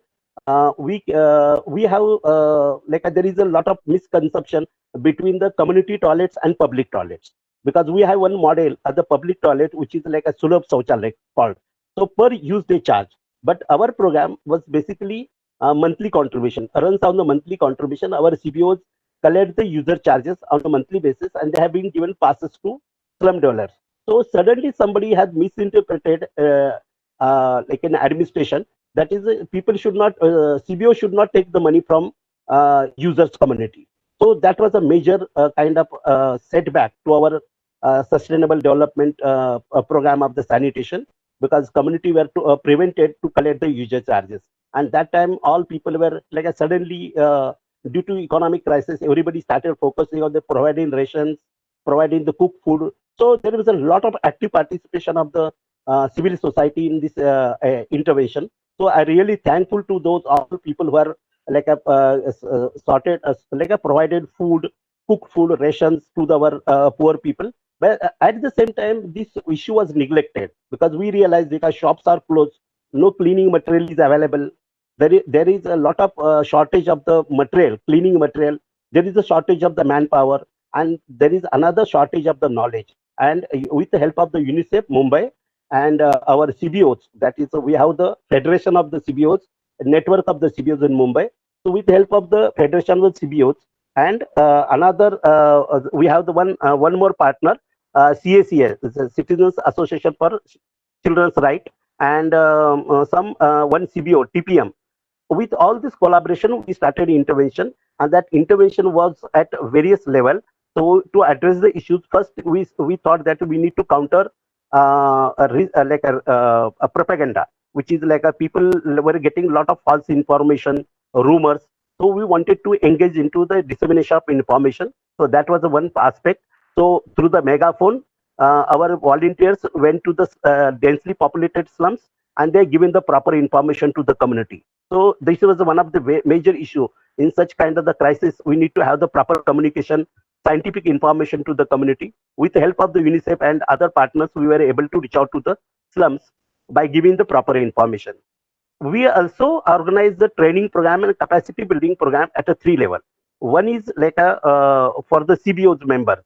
The CBO members, which are actually officially responsible for operation maintenance of the community toilet block. So they were totally disoriented. They were not knowing how to go about it, how to maintain this community toilet blocks. And when the Delhi, like a central government representative visited Dharavi, so Dharavi that time of the peak of the, it was a hot spot in the Mumbai in terms of the infection is concerned. So that was another issue. Our municipal corporation was looking into the treatment aspect. So a lot of health system helped our frontline workers were dealing with a curative aspect of the program, and we become partners in the preventive programs. So our CBOs participated in the preventive program, that is dissemination of information. Second thing, that is we put the three that time still it is like a social vaccine we call, maintaining social distance, then having use of mask and hand washing. So these are three programs which we wanted to propagate in the slum area. So our CBOs draw the circles where the people were maintaining like a social distance. So it was very critical because such a highly densely populated area, maintaining social distance is still many. When I talk with people, they can't believe. They say it is not possible because the lanes are so crowded. So how it is possible to maintain social distance in a 10 by 10 room? Like how many people are staying? And it is not only people or families who are staying in Dharavi, but a lot of economic activities are also there. Workers, some of the workers are migrated, some people stayed over there. So they were sharing a very small space. So maintaining the social distance is really challenge. But however, our CBOs were motivated and they made attempt to giving the proper information to the users community to maintain the social distance. So circles were drawn. Second thing, that is the entry was not possible without mask. So we have put the compulsion, that is the user should come with a mask. So the mask was made compulsory through the propaganda and through the strict vigil in the community toilet block. And third, of course, a third aspect was water. So water, hand washing. So for hand washing, we require the water because without water, it is not possible. And you all people know that during the COVID, so municipal staff, number of the municipal staff was reduced. A lot of people were not able to travel from the distance. So whatever manpower was there, with the help of that manpower, they were running these basic amenities like a water, sanitation, solid waste management activities. And municipal corporation has their own constraint. But at this time, we engage the community people to address these issues at a micro level, because we cannot community cannot offer the solution to the very large macro level, but micro level definitely they can do something. So they engage into getting more tankers from the people. They contacted each other. They use the like a non-conventional source of water, like a bowdies and wells, which was existing in the slum areas. So these kind of solutions came from the community for the hand washing. We also realized that is the taps, which were a traditional tap, were there given. So they were used to touch that taps, and it was a source of the infection. So we spoke with our CBOs, and they got engaged into hand washing, like a pedal operating hand washing stations. So we provided, with the help of the UNICEF, we provided pedal operating hand washing stations, and we educated our CBOs to how to use that. One more important entity we have in the community toilet was caretaker. That is, which call frontline worker who cleans the toilet. So we also had a very number of series of training program and orientation to caretaker. Some of them wanted to go back to the villages, but during this crisis, a CBO people had paid their salaries. They taken care of these people, and that's how the society came in a rescue supporting this. Frontline workers, like community sanitation workers. So they were given support by the CBOs. So they were raising resources at the local area, and they're sharing the resources. So this was something very, very unique kind of the experience I have, and a real meaning of the social capital. I could realize the meaning of the social capital during the time of the COVID-19 situation. And these are theoretical concepts, but I very, very beautifully I could come to know how the people are supporting each other, taking care of each other, which is like a generally we totally depend upon the government for everything. But this was a very, very unique experience. So they were taking care of these sweepers also, because everything should be not be taken by the government, but society also had the responsibility towards these kind of the frontline workers. So hand gloves, mask, face shield, sanitation, like whatever equipments were given to them. Material was provided to them for the better cleaning. Of course, we are also tried like a what you call fumigation in the slum community toilet to disinfect the toilet. Back like a back pumps were given, and through the pump they were disinfecting the community toilets. Oftenly they were like they were engaged in disinfecting the material, and we are thankful because a lot of services came from the, and the supply came from the UNICEF. UNICEF has done wonderful job in terms of reaching out to the donors and coordinating at a top level. to get these resources to our community toilet. So this was one of the wonderful kind of intervention we had. And of course, the municipal corporation was struggling with very larger issues. Basically, they were engaged in treatment aspect. So Dharavi itself has a 350 community toilets. So 350 community toilets, they were municipal corporation was also engaged in disinfecting the toilet. But we took the lead, as we means I'm talking on behalf of the community-based organization, to educate users group, because the users group were sensitized in terms of the practices of the mask, using the mask, hand washing, and of course the third areas which we ask them to practice, that is to maintain the basic cleanliness in the slum area, because the community toilet should not become a reason for infection. And maintaining like a minimum standards of the cleanliness, watching, monitoring that entire activities in a participatory manner. So this was some kind of a very unique kind of experience what I had during my like a COVID-19 intervention. And one of the wonderful like aspect I want to share. You see, I retired before like a start of the COVID-19, and these all fresh contacts were there with the CBOs. CBOs told me that is, sir, you don't come out of because you are having the diabetes and you are having blood pressure, so you are at high risk. So all the instructions and everything we are conducted online. People were coming on the Zoom. Still, they are coming on the Zoom. They were interacting with each other. They were sharing the knowledge. So digitalization of the information and digitalization of entire process was a really kind of unique experience for me. And we were able to reach out to each other, communicate risk, what has to be done, what cannot be done. So this all information was flowing from the communities to us, and with the help of the UNICEF, with the help of CACR, with the help of TPM, we were managing entire show at a grassroots level. So it was something very I felt is a kind of experience I must share with you. Other like during this COVID, we also took care of very vulnerable population like a women's group, because we have certain places that is sanitary pads, disposing of the sanitary pads, because that is also another kind of very important activities in the community toilet, because women doesn't have the space in their house, so they use these places. We have through the BMC, we have put some of the places incinerator and vending machines. So use of the vending machines, use of incinerators. This was another kind of the services we are extended to our community toilet. This apart from that, we taken the care that is this supply will be and like will be given, and people will raise their resources whatever they can raise, but at the same time supply chain of the resources and goods where also continuous support came from our side, that is UNICEF and BMC and other stakeholders like CACR.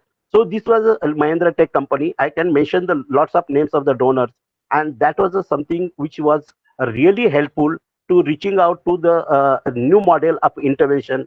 And I think that is we need to develop more partnership, more community engagement to achieve the environmental sanitation goal.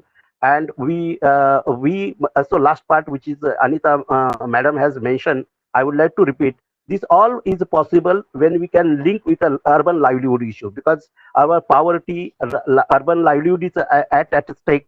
People have lost their jobs. So I think intervention is possible. We can create a lot of job opportunities for the poor people, and they can earn their livelihood, and they can again we can build up the lives of the people, and we can minimize the risk, which is the outcome of the socio-economic aspect of their lives.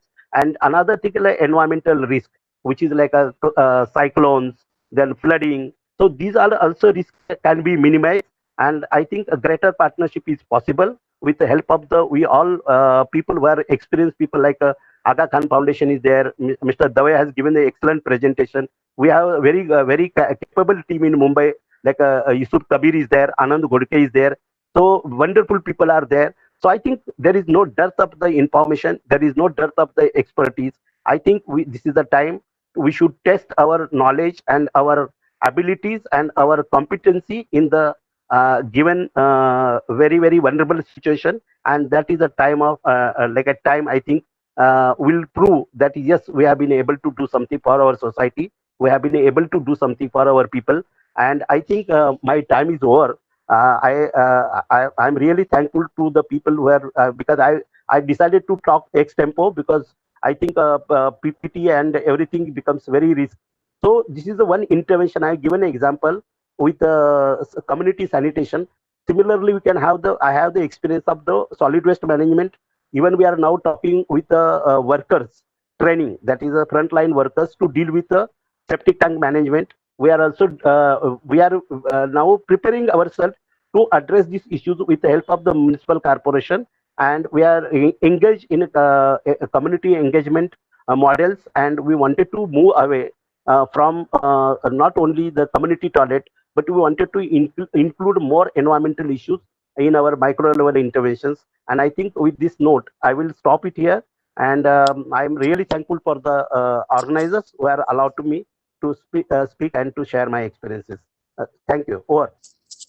Thank you, sir, especially for highlighting the environmental sanitation in slum area, especially Mumbai slum, and also highlighting very sensitive topic related to menstrual hygiene. Such issues should be highlighted even more. And for in-depth lecture which you have provided, we are very thankful to you, sir.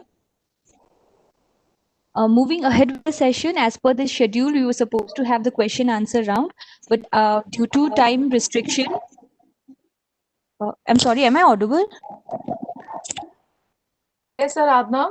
Okay. Due to, I think we need to it, but definitely Yeah, all but I think yes, ma'am. just a second, Aradhana. There was one question. I think it was something very general. So maybe Jagdap sir would like to answer. It was very very general question. I think it will be good for all. Sir, Yes. the participant wanted to know at the community household level, what kind of minimal care one must take when it comes to wash. It's something very general, but it will be a reiteration. You see, they are basically we need to see the households are first they are user of the common services because they use the common toilet, so their exposure with come to the sanitation services. Second thing, they are also getting the things from livelihood from the shops and nearby places, so they are interacting with the resources in and around the community. That is the second part. Third part is that is their in like an interaction, social interaction with each other. Like sometimes somebody mentioned, people are become careless, people are not using the mask. So I think we need to explain this threat of the COVID-19 is not over. So we still at a very very risk level. So people are because there is like a kind of the confinement for the last 8-9 months. So people are become desperate. But I think this is a time we must explain them risk which is involved in a social distancing. Social distance, we don't call social distancing, but we call physical distancing, because social distancing word we do not use in the community. It is our choice, but we can have the discussion on that. But physical distance is very very important, like to maintain the physical distance. So at a household level, so when they are using the common services, so we must educate them, we must sensitize them. When they are sharing the services, we should look into their things.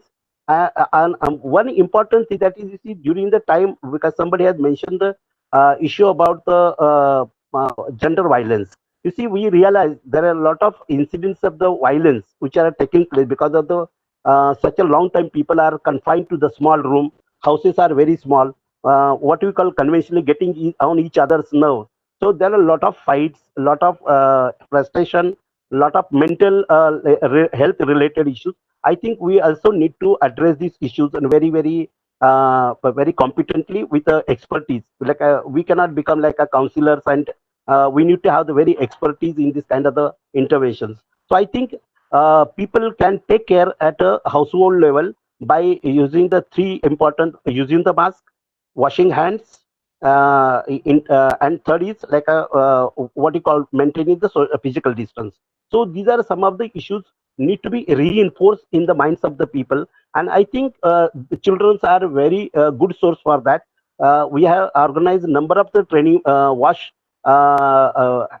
washing hand demonstrations to the communities, because children were brought together with maintaining social distance. So Global Hand Washing Day was celebrated in our community toilet blocks by showing the demo by the children. So people were called during these sessions by maintaining the social distance. Even on 19th November, we celebrated World Toilet Day by observing the all social distance and all the social protocol to prevent the COVID-19. So I think it is possible. I hope I answer your question properly.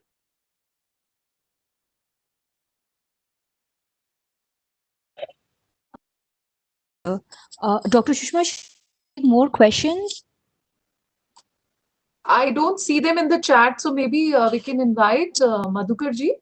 Yes, ma'am. Okay. Since we've come to the end of the webinar session, I would like to invite. Since we have come to the webinar session, I would like to invite Mr. Madhukar Sanap for the closing remark. Madhukar Sanap, Head Emergency Management Department. My voice is not audible. No, it's clear. Yes, it's clear. Go on. Okay. Madhukar Sanap, currently leading Emergency Management Department at Agha Agency for Habitat India, is an agency of Agha Development Network. He is having 18 years of work experience in the field of disaster management, and during his period, he has worked with government and international humanitarian organizations in the same domain. He was also among the key experts of developing drought risk mitigation program for government of Maharashtra, and currently supporting in the design of national seismic risk mitigation program of National Disaster Management Authority, Government of India. Over to you, sir. So much, Aradhna. It's been a pleasure being with all of you today and being able to present my perspective by summarizing today's discussion before all of you. So thank you so much and good evening to everyone. Today's our distinguished speakers have first spoken on the various dimensions of the disaster risk reduction, WASH, and public health interlinkages in the context of COVID-19. As highlighted in the today's webinar, safely manage water sanitation and hygiene services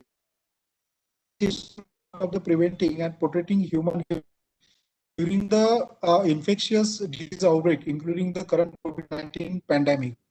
Because one of the most cost-effective strategies for increasing pandemic preparedness, especially in the resource-constrained setting, is investing in the core public health infrastructure, including water and sanitation system particularly, which has been highlighted by almost all the speakers in today's session. So the investment in the on public health infrastructure is very much essential to reduce the future vulnerability from the public health. Again, I'll say good watch and practices that are consistently applied serve as a barrier to human transmission of the COVID-19 virus in homes, communities, healthcare facilities, schools, and other public places. The manager in the of the impact community life and being.